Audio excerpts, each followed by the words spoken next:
Hello दोस्तों, स्वागत है आप सभी का हमारे इस चैनल पर। तो दोस्तों, मैं इसमें आपको पढ़ा रहा हूँ बीए तृतीय वर्ष इतिहास प्रथम प्रश्न पत्र, और मैं इसमें अनसॉल्व्ड के सारे क्वेश्चन करा रहा हूँ। ओके, तो मैंने आपको कहा था very short question, long question सब कुछ मैं कराऊंगा।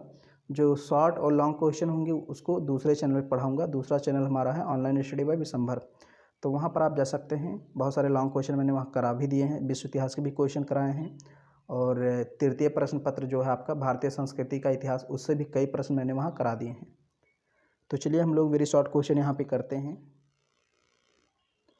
तो राम प्रसाद बिस्मिल तक हम लोगों ने पढ़ लिया था। फिर यहाँ पर आ गया 31 नंबर से हम लोग को करना है आत्माराम पांडुरंग कौन थे। आत्माराम पांडुरंग भारत के एक चिकित्सक तथा समाज सुधारक थे। इनका जन्म 1823 ईस्वी में हुआ था। वे मुंबई प्राकृतिक इतिहास सोसाइटी के संस्थापकों में से एक थे। ये थोड़ा यहाँ पर मुझे थोड़ा सा समझ में नहीं आ रहा है, मुंबई प्राकृतिक इतिहास सोसाइटी होना चाहिए या सही। चलिए ठीक है। उन्होंने ग्रांट मेडिकल से ग्रेजुएशन की थी। अब देखिए यहाँ कई जगह मिस्टेक मिल जाएगी आपको, वे नहीं होगा। ओके, उन्होंने ग्रांट मेडिकल कॉलेज से ग्रेजुएशन की थी। प्रार्थना समाज की स्थापना आत्माराम पांडुरंग, महादेव गोविंद रानाडे और इतिहासकार आरजी भंडारकर बम्बई में 31 मार्च 1857 में की थी। यानी तीन लोगों ने मिल करके प्रार्थना समाज की स्थापना की थी। तो उन तीन लोगों में एक नाम आत्माराम पांडुरंग का भी था। ओके, और प्रार्थना समाज की स्थापना कब हुई? 1867 में 31 मार्च को। तो इसमें आत्माराम पांडुरंग, महादेव गोविंद रानडे और इतिहासकार आरजी भंडारकर, ये तीन लोग थे। ओके, फिर यहाँ आपको लिखना है सुरेंद्र नाथ बनर्जी, इनके बारे में 2 नंबर में ये भी प्रश्न आ चुका है। सुरेंद्र नाथ बनर्जी ब्रिटिश राज के दौरान भारतीय दौर के भारतीय राजनीतिक नेताओं में से एक थे। इनका जन्म 10 नवंबर 1848 ईस्वी में कलकत्ता में हुआ था। उन्होंने भारत सभा की स्थापना की, जो प्रारंभिक दौर के भारतीय राजनीतिक संगठनों में से एक था। यानी भारत सभा नामक एक संगठन था, उसका स्थापना इन्होंने ही किया था। बाद में भारतीय राष्ट्रीय कांग्रेस में सम्मिलित हो गए। वह राष्ट्रगुरु के नाम से भी जाने जाते हैं। तो सुरेंद्र नाथ बनर्जी को राष्ट्रगुरु भी कहते हैं। 33 नंबर का प्रश्न है वीर सावरकर कौन थे। तो सभी लोग इनका नाम जानते हैं। 28 मई 1883 को नासिक के भगूर गांव में जन्मे विनायक दामोदर सावरकर स्वतंत्रता सेनानी थे, प्रखर राष्ट्रवादी नेता थे।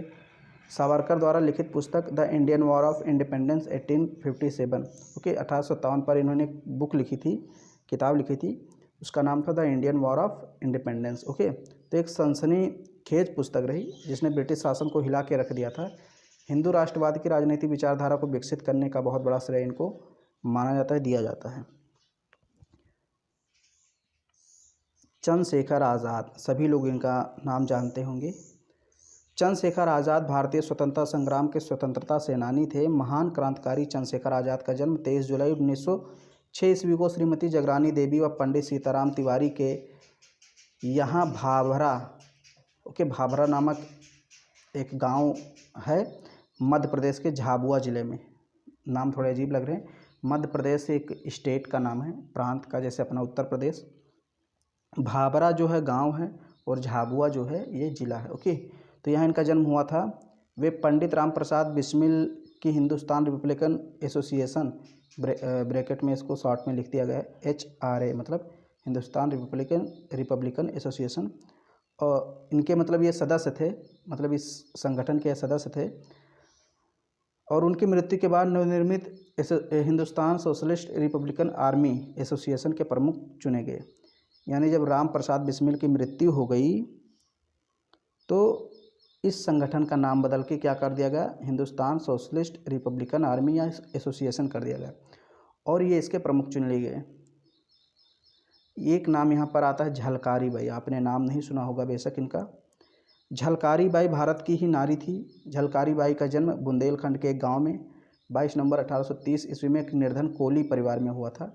मतलब ये कोली परिवार आई थिंक एक दलित परिवार है। ओके, तो झलकारी बाई झांसी की रानी लक्ष्मीबाई की नियमित सेना में महिला दुर्गा दल की सेनापति थीं। वे लक्ष्मीबाई की हमशक्ल भी थीं। इस कारण शत्रु को गुमराह करने के लिए वे रानी के वेश में भी युद्ध करती थीं। ओके, ये रानी लक्ष्मीबाई जैसी एकदम दिखती थी।